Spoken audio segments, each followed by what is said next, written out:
30년을 길에서 구걸을 하면서 거린으로 생활해온 한 청년이 있었습니다. 어린 시절 집에서 내쫓긴 이 청년은 태어나면서부터 선천성 뇌성 마비 환자였습니다. 그는 몸은 뒤틀리고 거동을 자기 마음대로 할 수 없었지만, 그러나 이 듣고 생각하는 것은 바르고 정확했습니다. 단지 다른 사람들에게 자기가 느끼고 생각하는 것을 말로 표현하는 일이 너무나 힘들고 어려울 뿐이었습니다. 여러분들 혹시 친척 중에 아니면 주변 분들 가운데서 이 선천성 뇌성마비를 앓는 사람 본 적 있지 않았습니까? 대표적으로는 그 아름다운 복음송가를 많이 작사했던 송명희 자매가 대표적이죠. 그냥 한 걸음 옮길 때마다 온몸이 제 맘대로 뒤틀리는 그런 참 비참한 삶을 살죠. 그래서 집에서 쫓겨나온 이 젊은이가 먹고 사는 방법은 딱 한 가지밖에 없었습니다. 번화가 길목에서 하루 동량 받는 것이 수입원의 전부였습니다.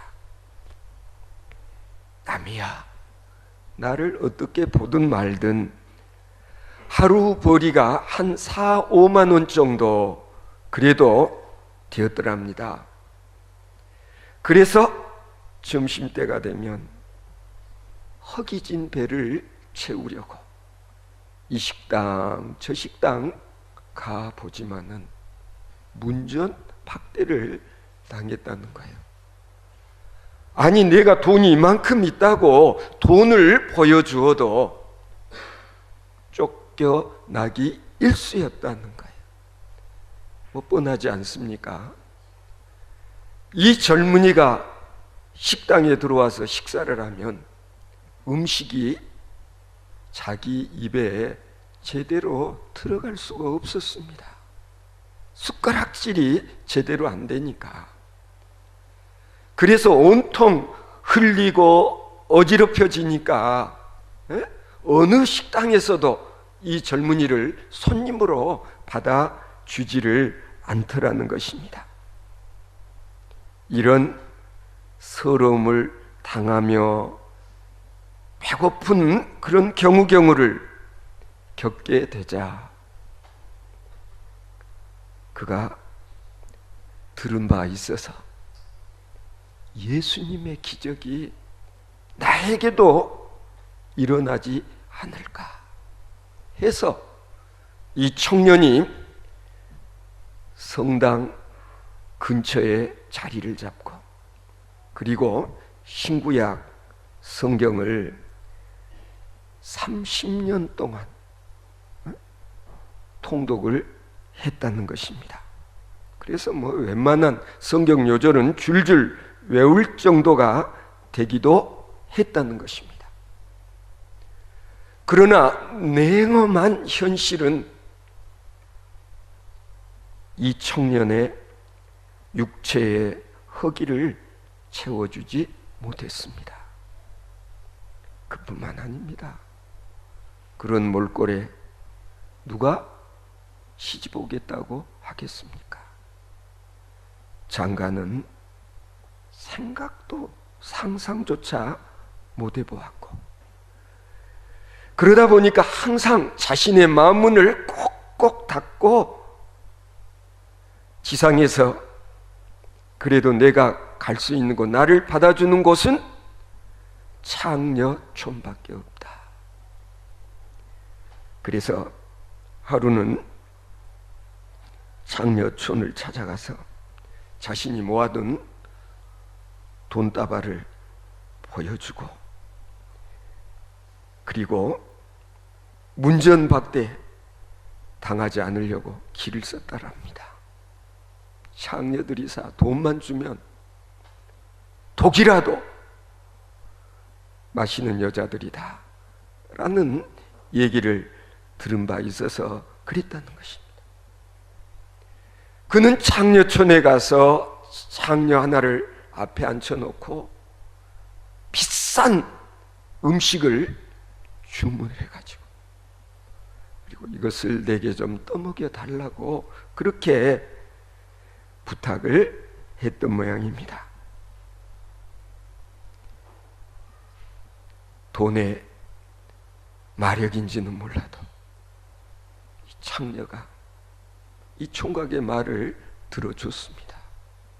음식을 떠 먹여주기 시작을 했습니다. 그 순간 이 청년의 눈에서 눈물이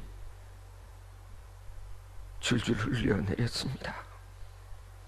야, 내가 이런 대접 받아본 것 처음이다.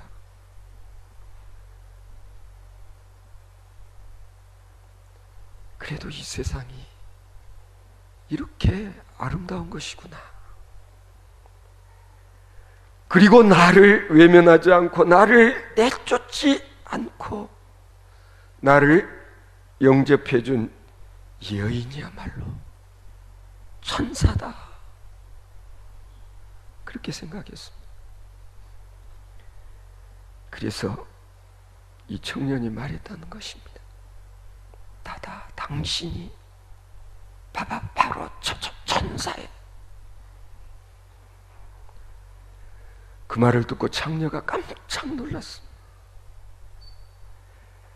지금까지 남성들의 천대와 괄시 그리고 냉대만을 받아왔던 내가 천사라니. 거리는 창녀에게 계속 주장했습니다. 당신이 천사라고. 일생 살아오는 과정에서 창녀 생활을 해오면서 이런 고상한 말을 이전에 들어본 적이 없어서 이 창녀는 감격을 했습니다. 이 창녀의 눈에서도 감격의 눈물이 흘러내리기 시작했습니다.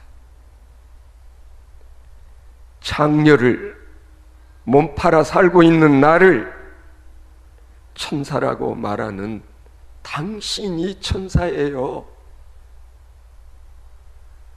둘은 서로가 서로를 천사라고 고백을 했습니다. 당신은 나의 천사. 여러분, 이 일이 계기가 되어서 결국 이 두 사람은 성당에서 혼인 예식을 거행할 수 있었더랍니다. 두 사람의 이야기를 전해 듣고 성당에 400명의 하객들이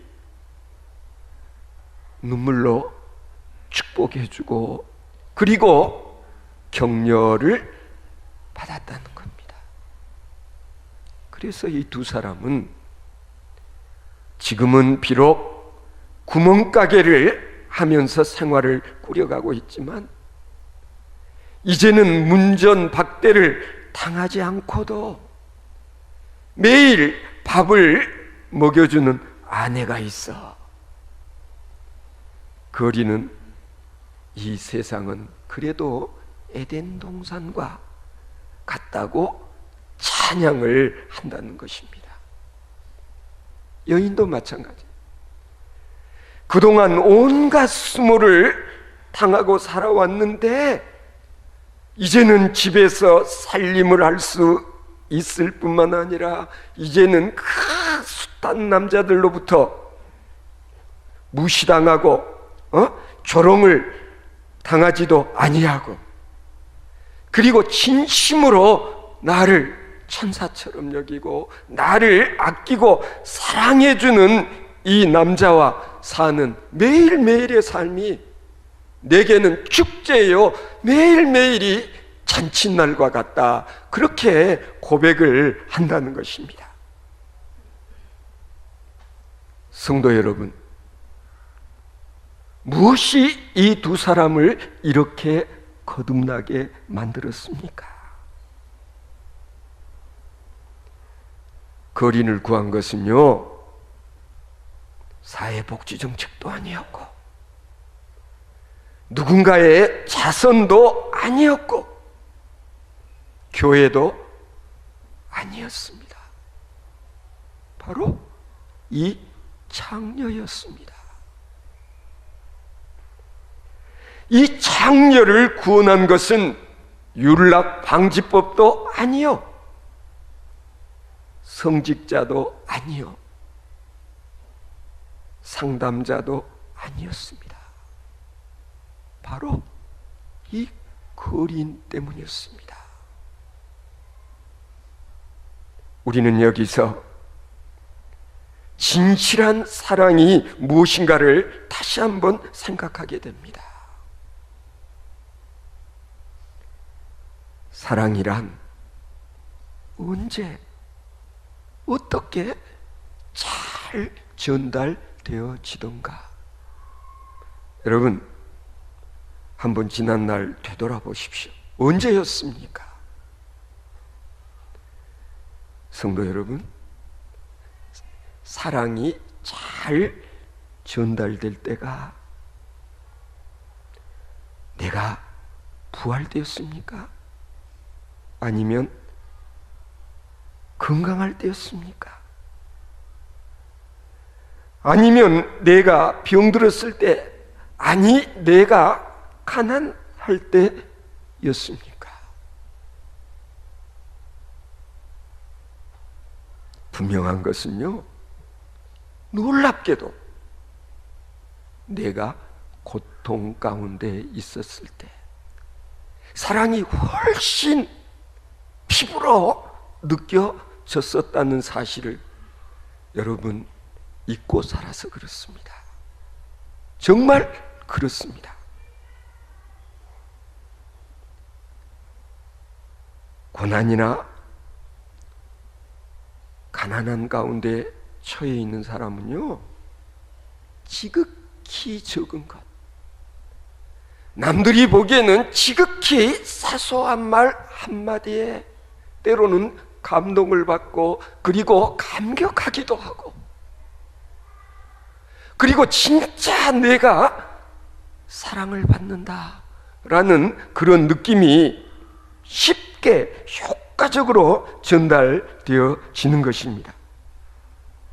반대로 내가 부요한 삶을 살고 있고, 그리고 내가 높은 자리에 있게 되어지면은 웬만한 일 가지고 느낌이 오지를 않는 거예요. 여러분, 진짜 가난하게 살 때는요, 누군가가 나에게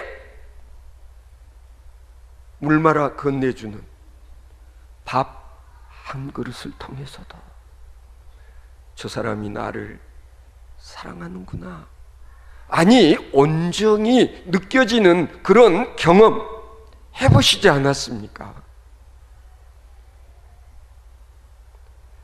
정말 춥고 배고팠던 시절에는요, 따뜻한 밥 한 그릇만을 가지고도 따뜻한 정을 전달할 수 있었습니다. 50, 60년대, 70년대를 살아올 때는 그랬습니다. 그런데 요즘은 어떻습니까? 웬만하면 나가서 노상 외식이다, 휴가다, 여행이다. 분명히 우리는 물질적으로 풍요로워진 것이 분명하지만 옛날처럼 사랑이 진하게 느껴지지 않는다 라는 사실을 여러분 지금 경험들 하고 있지 않습니까? 언제부터인가 우리는 사랑의 언어를 잃어버리고 살아온 것 같다. 옛날에는 별것 아닌 것도 고맙습니다. 감사합니다. 요즘은 어지간한 것 가지고는 내 입에서 이런 말이 나오지 않는 이유가 뭐냐라는 거예요. 우리의 가슴을 뜨겁게 해줄 수 있는 사랑의 전달 체계가 망가지고 말았지 않느냐. 우리는 오늘의 삶을 그렇게 진단하지 않을 수가 없습니다. 진실한 사랑을 찾아보기가 어려운 게 현실입니다. 그래서 사랑에 너무나 거짓이 많은 것 같습니다. 가식적인 사랑, 허위와 허상이 난무합니다. 세상에서 볼 수 있는 화려한 것들 이끌려 참 사랑이 아닌 거짓 사랑에 우리가 속기 쉽습니다. 현혹되기 쉽습니다. 그래서 말씀드립니다만 진짜 참 사랑이라고 하는 것은 고난 중에 시험과 시련에 처했을 때에 경험할 수 있는 것입니다. 저는 늘 경험하곤 합니다. 진짜 친구란 내가 공경에 처했을 때, 어려움에 놓였을 때 나를 도와준 사람이 진짜 친구요. 소위 성경에서 말하는 선한 사마리아인과 같은 사람이 진정한 내 이웃이요 내 친구인 것을 어려운 일 당해보지 않고서는 경험할 수 없습니다. 오늘의 본문 말씀은 그런 점에서 우리에게 참으로 중요한 사실을 깨우쳐주고 있습니다. 우리가 예수 그리스도를 사랑한다는 사실은 이웃을 진실로 사랑함으로써 증명되는 것이다. 내가 하나님을 사랑한다는 것은 내가 내 주변의 사람을 진심으로 사랑하게 될 때 이게 하나님을 사랑하는 것이다 라고 예수님께서 가르쳐 주시지 않았습니까? 여러분이 아신 그대로입니다. 하나님의 아들 예수는 하나님과 본체시나 하나님과 동등한 것처럼 우리에게 과시하지 아니하시고 자기를 낮추셔서 이 낮고 천한 세상에 오셔서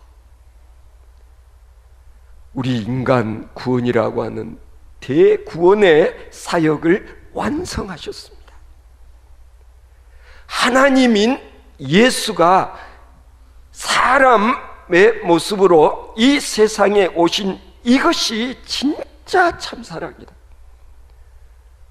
여러분, 내가 누군가를 사랑한다고 했을 때 어떻게 사랑을 표현할 수 있을까? 대상을 향하여 내 자신의 눈높이를 낮추고 그리고 내가 저 사람 위에서 군림하는 것이 아니라 오히려 나는 당신을 섬기는 종이 되겠다라는 마음가짐으로 상대방을 대하게 되면 상대방에게 느낌이라는 게 있습니다. 이 사람이 이유는 모르겠지만 나를 좋아하는가 보다, 나를 사랑하는가 보다 라고 느끼는 것은 이게 바로 예수님께서 우리에게 본을 보여주신 사랑의 방법이기 때문에 그런 것입니다. 여러분, 예수님께서는 이 세상에서 어떤 삶을 사셨습니까? 소외된 자들과 병든 자들과 고아나 과부와 같은 그런 사람들의 친구가 되어 주시기를 원하셨던 주님, 이게 진짜 사랑이라는 것입니다. 오늘 본문을 통해서도 바울 사도가 가르쳐주고 계시는 것은 주님이 가난하게 되심으로 말미암아 우리들이 부유하게 되었다. 주님이 가난하게 되어지심으로 말미암아 우리가 부요한 자가 될 수 있었다. 예수님이 상하심으로 인하여서 나는 오히려 고침을 받고 치유함을 받게 되었다. 바로 이것이 예수님이 우리에게 본을 보여주신 참 사랑이 이것이요, 사랑의 이치 원리가 이것이라는 것입니다. 바울사도는 말씀합니다. 너희들도 이 참 사랑을 한번 입증해 보아라는 거예요. 여러분, 오늘 본문 말씀 가운데 보시면 너희의 사랑의 진실함을 증명코자 함이로라. 왜 사도 바울께서 이런 말씀을 하셨을까? 초대교회 시절에요, 예루살렘 지역에 엄청난 기근, 큰 흉년이 들었다고 합니다. 이 소문을 들은 바울 사도가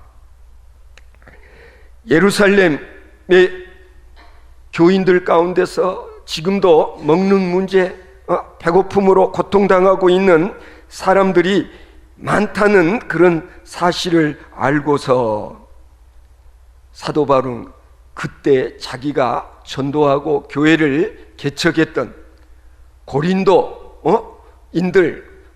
교회 교인들에게 이와 같은 사실을 이야기했습니다. 놀랍게도 고린도 교회 교인들이 우리가 헌금을 합시다, 우리가 연보를 합시다. 그래서 고린도 교인들이 헌금을 모아서 예루살렘 교회, 예루살렘 성전의 성도들을 돕고자 한다, 도운단다라는 소문이 쫙,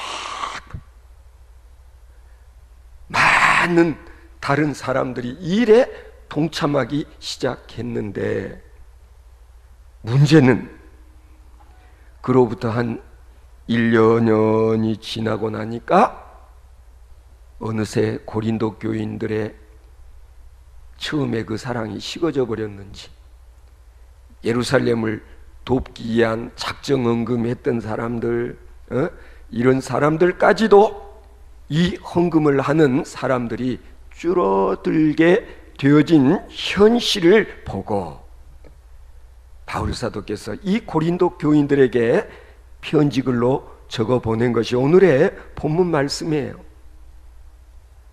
처음에는 분명히 좋은 마음으로 시작했던 헌금이 왜 이제는 조금씩 줄고 있는가? 성도 여러분, 바울 사도는 여기에서 진실로 사랑이 무엇인지, 우리가 어떻게 내 사랑을 증명할 수 있을 것인지 사랑의 원리를 가르쳐주고 있습니다. 드림교회 성도 여러분, 우리는 여기서 다시 한번 질문할 수 있어야 됩니다. 진실한 사랑이란 어떻게 하는 것인가? 여러분, 사랑이라고 하는 것은요, 자발적이고 자원적인 것이어야 한다. 마지못해서 억지로 하는 것은 사랑이 아니다. 때로는 책임감 때문에, 때로는 의무감을 가지고서 마음에 없는 그 무엇을 주거나 아니면 행동하는 것은 참 사랑이 아니라는 것입니다. 때로는 그러잖아요. 우리가 체면 때문에 성금도 내고, 체면 때문에 다른 사람을 돕는 신용을 할 때 있잖아요. 체면 때문에. 아싸라, 그건 진정한 사랑이 아니다. 바울 사도께서는 오늘 본문 말씀을 통해서 우리에게 참으로 중요한 참 사랑을 교훈합니다. 제가 오늘 설교하면서 바로 소개했던 사례와 마찬가지로 이 두 남녀가 서로 사랑을 하게 된 것은, 이것은 은혜의 결과였다. 두 사람은 은혜로 사랑하고 은혜로 주고 은혜로 베풀 수 있었습니다. 한마디로 말하면 사랑은 은혜 없이 불가능한 것이다. 어쩌면 두 사람이 서로 만날 수 있었던 이것이 은혜다. 우리 둘이의 만남, 이것이 은혜였습니다. 그래서 은혜로 사랑하고 은혜로 주고 은혜를 베풀 수가 있었습니다. 그렇습니다. 사랑이라고 하는 것은 먼저 내가 은혜를 받고 내가 은혜를 체험하지 않고서는 할 수 없는 것입니다. 은혜로 말미암아 사랑 안에서 서로 도우며 살아갈 수 있게 되었으니만큼 두 사람이 경험한 이 은혜는 하나님이 우리에게 주신 선물, 은혜의 선물인 줄로 믿습니다. 여러분들도 이와 같은 은혜의 선물을 받으실 수 있게 되기를 바랍니다. 성도 여러분, 사도 바울은 오늘 본문 말씀에서 보면은 사랑이라고 하는 것을 아주 독특한 원리로 설명을 합니다. 사랑하게 되면 같아진다. 사랑하게 되어지면 평등하게 되어진다라는 거예요. 오늘 본문 14절 한번 보시면은요, 이제 너희의 넉넉한 것으로 그들의 부족한 것을 보충함은 후에 그들의 넉넉한 것으로 너희 부족한 것을 보충하여 균등하게 하려 함이라. 그렇게 말씀했습니다. 무슨 얘기일까요? 이게 바로 사도행전 초대교회 안에 있었던 소위 유무상통의 정신이, 이것이 구현되어질 때 결국은 다 같이 상생할 수 있다는 사실을 바울 사도가 다시 한번 깨우쳐 주고 있는 것입니다. 가진 자와 가지지 못한 자가 서로 주거니 받거니 하다 보면 여러분, 놀라운 일이 벌어집니다. 있는 사람과 없는 사람이 서로 그 무엇을 주거니 받거니 하다 보면 그 관계가 사랑으로 돈독해진다는 사실을 여러분 경험해 보지 않았습니까? 이것이 바로 하나님의 놀라운 은혜의 열매다. 우리가 살다 보면 그렇죠. 있을 때도 있고 없을 때도 있지 않습니까? 따라서 바울 사도는 말씀합니다. 있을 때는 베풀고 없을 때는 받으라는 것입니다. 이것이 평균의 사랑의 원리입니다. 성도 여러분, 우리의 모든 것은 영원히 나의 소유가 아닙니다. 따라서 있다고 교만할 것도 아니고 없다고 비굴해질 것도 아닙니다. 있을 때에 선선히 베풀고 없을 때는 당당히 받을 줄도 알아야 된다는 것입니다. 젊었을 때는 부지런히 내어놓고 나이 들었을 때는 받으며 살아가는 것이 우리의 인생인 것입니다. 나는 항상 주는 자의 입지에만 있을 것이라는 생각, 착각이라는 것입니다. 반드시 언젠가는 나도 누군가의 도움을 받아야만 할 때가 있는 것입니다.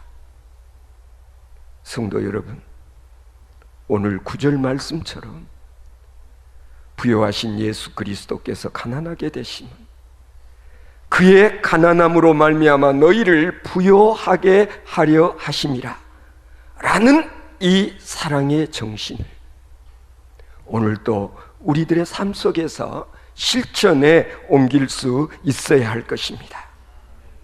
우리가 아직도 피곤함을 느낄 때, 우리가 아직도 절망감에 사로잡혀 있을 때, 우리가 낙심 가운데 있는 것은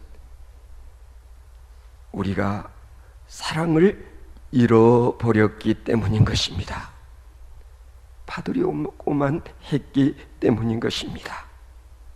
진실로 십자가 위에서 가장 소중한 것을 우리를 위해 희생하시며 참 사랑이 무엇인가를 증명해 주신 그 주님의 사랑을 오늘 우리의 삶 속에서 증명하며 살아갈 수 있는 저와 여러분들 되어질 수 있기를 바랍니다.